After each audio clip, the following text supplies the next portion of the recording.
coaching is a great opportunity for anybody who's looking to learn something new and grow their perspective. With Shirlaws, I was able to take a step back and systematically identify areas that make sense to explore. You would learn how to better communicate and work easier, not harder, and that was attractive.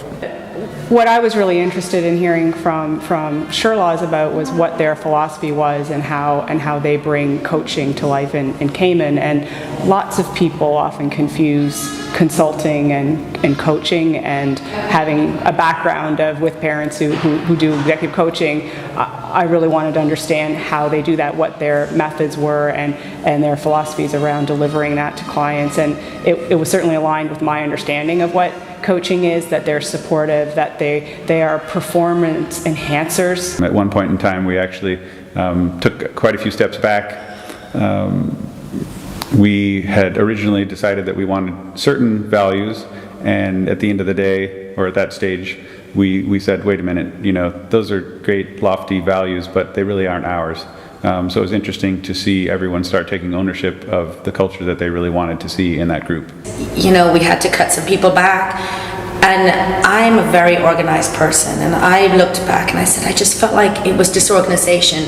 We had people in the business that we really trust, and they were doing everything that they needed to do so that the business was running. So to the outside world, we seemed like we were really on it and organized. But the reality is, we just had a bunch of people working. Nobody had proper functionality in the company. We didn't have proper job descriptions. We didn't have proper task lists. And so the first thing we thought was, we need to untangle the spaghetti, not have one person at the top and everybody just doing what has to be done to keep the business running. We really had to get it organized, and so functionality became the most obvious thing to start with. And I think that anyone starting with Shirlaws, you have to, even if you think you're the most organized business, you have to start with functionality. This is a very different approach. This is a very collaborative. You genuinely are in a coaching relationship where somebody is guiding you through the process, but you are the one doing the fact-finding. You are the one coming up with a solution, and you are the one outlining it for your staff. The difference is they've been a part of all of that process, and indeed many of the staff are actually the ones doing some of those modules and directing them themselves. They don't come in and fix your problems. They don't tell you how to run your business. They come in and help you as a leader and help the business get over hurdles or get unstuck, or just plain improve how you do business. And they have all kinds of techniques for doing that. They have philosophies and methods, and they can do it through workshops, through one-on-one coaching. They're very versatile, and that was helpful for me, because we're a small business, and you kind of need a flexible, creative approach. Through the facilitation and assistance of Shirlaws, because I've asked both Tom and Kristen to come in and do a workshop with all of us. We're even more aligned. So if you will, they've just refined us that much more, and thus serving the people of the Cayman Islands even better. What we're trying to do now is again resonate that throughout our departments, and get our heads of departments online with that too. All of them are functioning at a fantastic level. It's just, again, tweaking the focus so we're all aligned to one particular goal, and again, the end result, serving the people of the Cayman Islands even better. It was interesting because when Tom, presented to me the idea of business coaching Cayman, I went, no flipping way.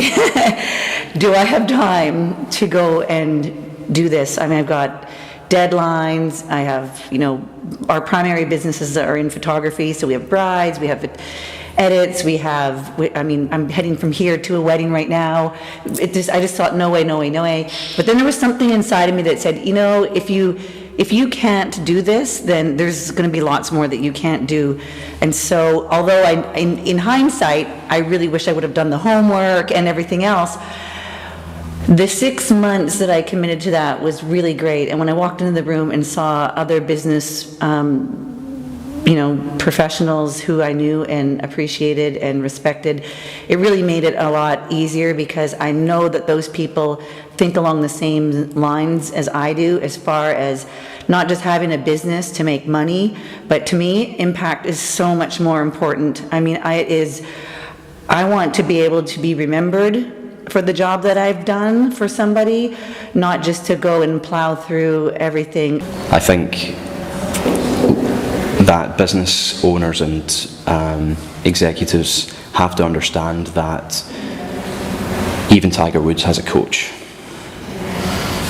It's not, it's not an ego thing.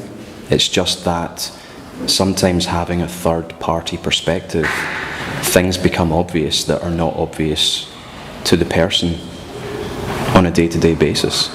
And that's precisely why the top sports players have coaches, even though if they were to go head-to-head against their coach, they would win.